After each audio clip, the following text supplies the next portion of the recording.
Welcome to the Dauntless Community Roundup. I am Lance Salute here with Peak. Hey guys, how's it going?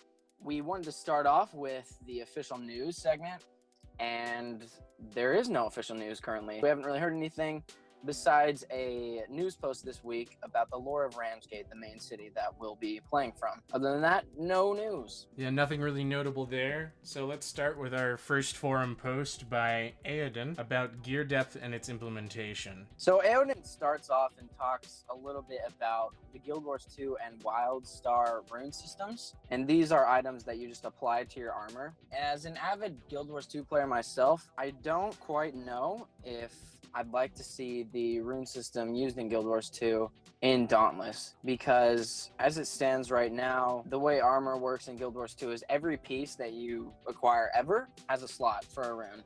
And runes can be mixed and matched in combinations of 2s, 3s, 4s, sometimes 5s and 6. So there's a lot of options, but I don't know if I'd like to see that in Dauntless as much as I'd like to see the set bonuses like we were talking about, Lancelot. I definitely think that items that you enchant your armor with are questionable. I could see it potentially working depending on how they implement it, but more importantly, I'm down for set bonuses. You get all the armor from the Shrike. You slay it a bunch of times, you get the materials you need, you craft a full set of Shrike armor. It has a set bonus that gives you increased something. Insert stat here. But it's like a thing that the Shrike armor has. It's not something that you can just apply. It's not mix and matchable. The interesting thing with those set bonuses, and something that's talked about in the forum post a little bit later on, is RNG, Lord RNGesus, and crafting, and how putting those two together is terrible. And yeah, I agree with that. I really hope that you don't have a chance to either get better armor or worse armor or a certain type of set bonus if you get a crafting proc. I hope that when you craft, the armor is what it is, and you can upgrade it through hunting more, but you don't need to craft 1,000 Shrike helmets to get the best Shrike helmet. And the problem with random stat combinations is there will always be someone who has just a slightly better stat combination than you, or someone who has this server best helmet that you can never even hope to get, because the chance of rolling this stat and this stat and this stat all on the same helmet is so low that that person just got insanely lucky and it's never going to happen again.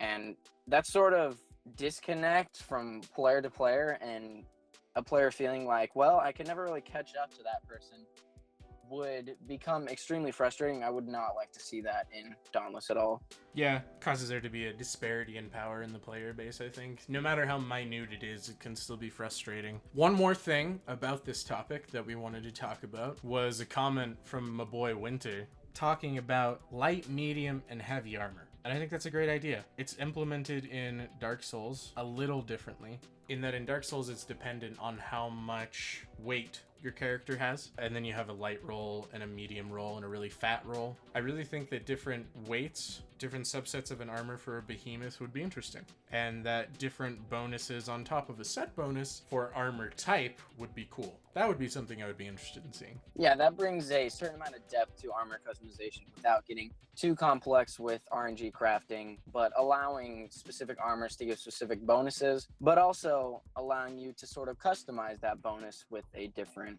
type of light or heavy armor depending on your playstyle. Yeah, absolutely.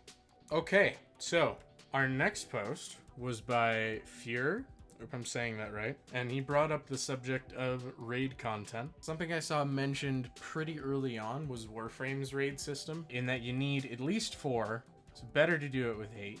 I personally have played a lot of Warframe, and I think it would be interesting to see what they would do with something like that. My main concern is that Warframe is a really different game from Dauntless. I think my main concern with putting more than 4 Slayers in a hunt is collision.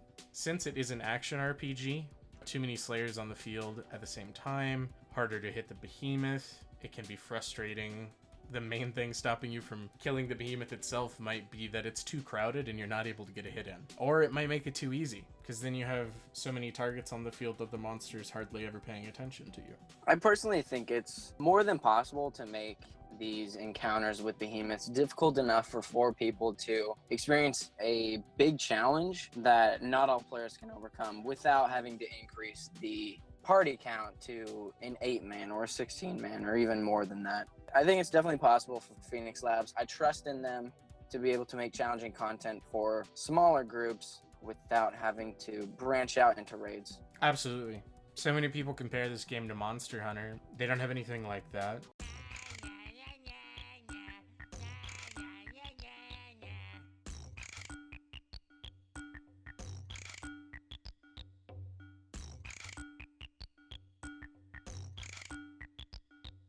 It's always just 4 people. The monsters just become stronger, more devious, more health.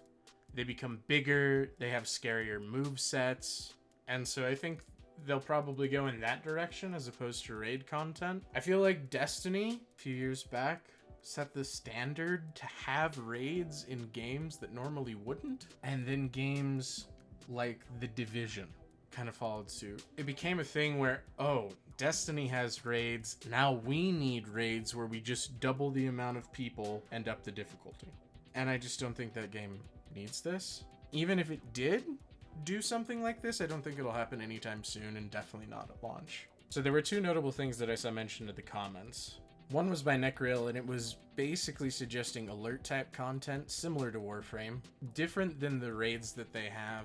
Basically having timed events that everybody takes part in within their 4-person groups, but kind of contributing to like a percentage completion meter. Maybe there's a Shrike outbreak, so everybody has to kill Shrikes until the bar has reached 100% completion, and then maybe they have to fight Super Shrikes to finish off the event. I thought it was a really neat idea. Time-constrained content is cool, especially when it's in an event. The only frustrating thing can be time-sensitive content happens at 3 a.m. in the morning your time, and by the time you wake up, the alert, as it's called in Warframe, is over. So that's my only concern with that being in Dauntless, in that I don't want to have to set an alarm in the middle of the night to get up for a specific alert. But there was one other topic by Marakis, and I think you wanted to talk about that. A user on the forums called Maraki suggested a possible tactical hunt where several different groups of 4 take on different parts of a sort of like mega behemoth. In his example, he was talking about a giant spider and like a bunch of different groups on the different legs, which would kind of work together to the mega behemoth's final defeat, which I thought was a pretty cool idea. So I could see them doing something like that for big groups of players, like guilds that usually play together, coming in from other games and stuff. Yeah, I could absolutely see that working. You get a guild's worth of players and then split them up into groups of 4 and send them at different types of the behemoth, and then there are mega rewards for the mega behemoth, you know? Yeah, I think it would be cool to see maybe some cosmetic type of rewards for those sort of big player raids like that. And lastly, our third and final post is about starting equipment. Now, this originally started with someone asking what equipment slayers begin with, and quickly escalated into a debate as to what equipment slayers should begin with. Side 1 was sort of talking about how slayers should start with only one weapon that they choose when they create their character, and that they can craft different weapons later. But this sort of side of the argument was saying that it would sort of break immersion if you started with one of everything. And then the second side was just basically that slayers should start with a basic weapon of all types, and that diversity and the ability to try all the weapons should take precedent over immersion and feeling, I guess, the realism of the game. So in essence, it was an immersion versus diversity debate. So far as where I fall on this one, I definitely think diversity is important. I think it's important to be able, from the very get-go, try all the potential weapons that you could be wanting to make, mainly because you start out with nothing. So your crafting resources in the beginning are going to be very precious, at least more precious than they will become over time. You're going to want to focus your resources into weapons that you are comfortable with and actually want to use. I think it's personally best to give everyone an example of each weapon from the get-go so they can see what they like, see what meets their playstyle the best, sort of go from there. I don't think it's too immersion breaking at all, actually. Just giving basic starter weapons would be fine. Yeah, so far as immersion goes, I don't feel like giving a Slayer one of each weapon doesn't really break it for me. In fact, it enhances it. Maybe you're a Slayer who's trained with an axe all their life and then they hand you a sword. But I guess part of their argument was that you would be able to choose what your starting weapon would be. But to me, that would be sort of choosing a class. And I think they definitely are shying away from any sort of class system. I definitely think diversity over just a singular starting weapon would be best.